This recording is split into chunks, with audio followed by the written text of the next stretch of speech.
Hey, Seattle, Oklahoma played with Kevin Durant. So, Earl, I want to start with this because you were coaching in this league. You coached against, you played with KD. We've seen now 3 ejections. So, Earl, this isn't really KD that I've grown up to watch here. What's going on with him? You can't be one of the best players in the league and not have some nasty to your game. So KD has it. I think what you see is a team that's been structured. They don't have Matt Barnes anymore. They don't have that guy who can come, who can be nasty, be that the guy to protect the players. Be What that about enforcer. Draymond? Draymond can't continue to get kicked out. He's such a big part of the team. He does a lot for that team, assisting, driving, defensively talking, scoring, making big. He's a big-time playmaker for that team. So I think we just see now KD, he has to stand up for himself, and he's trying to send a message. Like, Boogie Cousins, the forehead to KD's chin, he felt that. So KD had to stand up for himself. He had to say something. He had to get ejected. So you feel this is kind of a game plan by KD. He's very aware of what he's doing. He's aware of what he's very aware. He's very strategic. He's very intelligent. Great person. But when you put on that jersey and you enter the court, you have to have an edge to you to let people know that it's not going to be that type of night where you can just punk me throughout the game. I was telling Christine earlier that we always do this. We do this in all sports. We think dynasties last forever. I remember when I was a kid. Now that I'm aging myself, but in the mid '70s, the Cincinnati Reds had Johnny Bench and Pete Rose and Joe Morgan and all these great players. I thought it was going to last for a decade. About 4 years into it, they all break up. They go different places. These dynasties don't last as long as we think. Steph's now hurt. KD's had injuries. How long do you think this dynasty Klay Thompson could leave lasts? This dynasty in Golden State is young enough to have impact longer than most dynasties. Okay. I think what's interesting is the money. Now, the only person to me who has always been the MVP of that team has been Klay Thompson. Good defender. Great defender. You think about the OKC series in the playoffs. He held them down and hit a lot of big shots offensively to keep them in the game, if not to win the game. And he's always going to defend the other team's best offensive player. So to me, Klay is the guy that's kind of shifty. You don't know what could happen with him. And if they lose him, that's a big loss for the Golden State Warriors. Yeah. Klay and Luke Walton are very close. If you were going to try, let's say you were rival executives and you said, we got to break this thing up. Would you go after Klay? I would go after Klay, especially with Lonzo. Klay and Lonzo just fit perfectly with each other. Lonzo's a pass-first point guard, and with passers, he has to learn how to score Lonzo. When he passes and he gets assists, he starts to feel good about himself, which then gives him the chance to be creative offensively and score and get to the basket.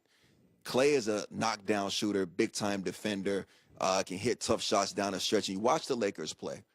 They don't have a closer. Oh, God, no, they're a mess at the end of games. They don't have a closer. Klay could be that closer, and you put other guys around him, you have a very talented team. Okay, I want to go to this OKC thing. Russell Westbrook plays the way he plays. It can be a little tunnel vision, but he's dynamic. Paul George, spot-up shooter, love him. Melo, past his prime, not willing to come off the bench, not a big fan. But at some point, if you ran OKC and all of a sudden you're a 5 or a 6 seed, it's not brilliant. It's not working out. Would you consider saying, listen, Paul George can leave me in a month, 2 months, 3 months. I'm just going to make a move at the end of the day and deal him. If this thing isn't great near the trading deadline, Earl, it's just not what you thought it was. It's not working. Would you consider trading before the end of the year to get something from the Lakers, trading Paul to L.A.? No, I wouldn't. And I think Sam Presti's a visionary. He's the GM of OKC. He came into the business at a young age, and he drafted Kevin Durant, Russell Westbrook, James Harden. He knows talent. Steve Adams. Steven Adams. Pretty good. He knows it, and he sees it in as a visionary. The thing with OKC, you have 3 guys you mentioned. You have Russ, who was my teammate in OKC. You have Melo, who was my teammate in Denver. Paul George, who we played pickup with at UCLA over the years. You have 3 guys that can go for 50 in isolation basketball.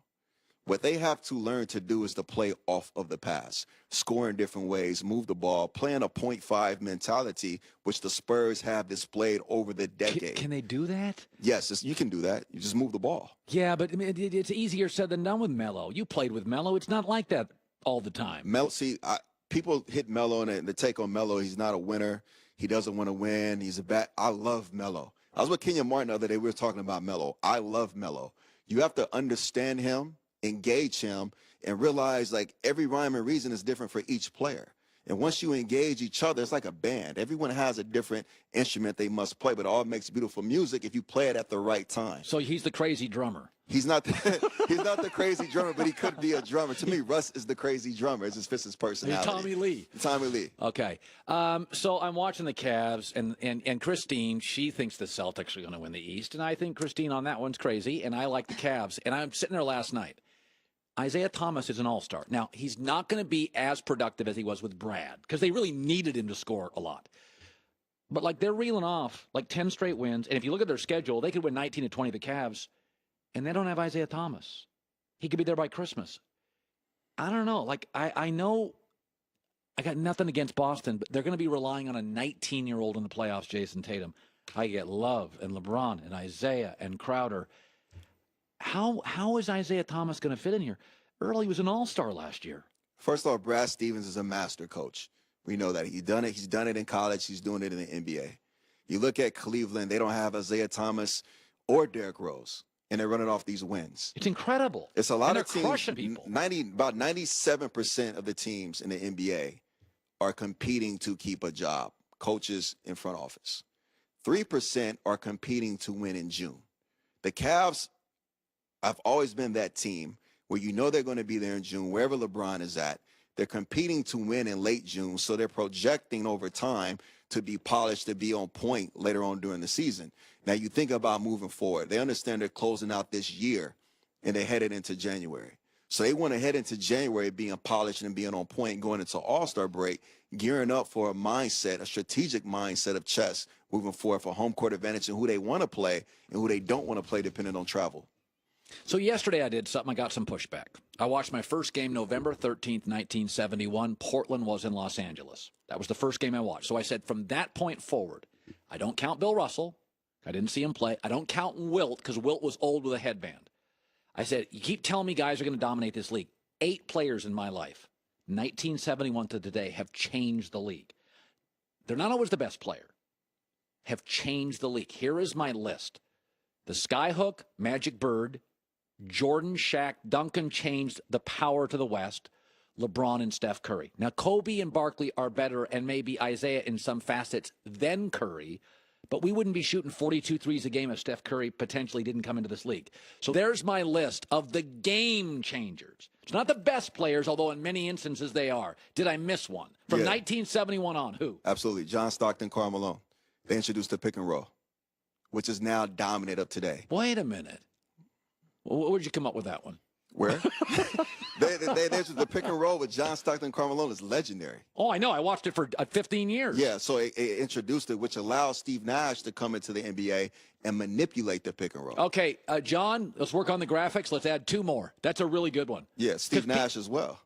No, now you're just extending it into crazy people. No, I'm not, and I'm going to tell you why. Steve Nash. The pick and roll with John Stockton and Karl Malone was from the sideline to the middle of the court. Pocket pass to Karl Malone rolling through the baseline. When I got into the NBA in 2001, teams started to send the pick and roll towards the baseline and called an ice or a push. Do not let the guard handling the ball come middle, because John Stockton and Karl Malone dominated that. Steve Nash took that and started to manipulate the baseline drive off the dribble, which was a no-no for point guards. He took that, he mastered that, and along from that came your Chris Paul. From that came your Kyrie Irving. From that came this new age of basketball, and the threes that came along with it continued to just explode. So now I'm at 11. If I keep you on 5 more minutes, you'll have Otto Porter in here. Kobe. Let's come on. Oh, enough with Kobe. I've seen Kobe. It was called Michael Jordan. Kobe. He didn't change the league. 81. Oh, 81 what? With the win, points. That's not changing the league. It's just a good night. Every young I've had player. some good nights. I'm not changing anything outside of my shirt the next morning. 2 dominant players in basketball right now. All right, stop right now. From LA. I'll bring you back. Tom, this is nonsense. All right, you're going to come back. We'll argue this. We'll argue. We'll argue. Yeah. Okay, looking for the perfect gift this season for under $50. Go to omahasteaks.com. Okay, code HERD. omahasteaks.com, code HERD. It's a gift pack, a family gift pack. It is a gift pack for the holidays at 75% off. 2 filet mignons, 2 sirloin.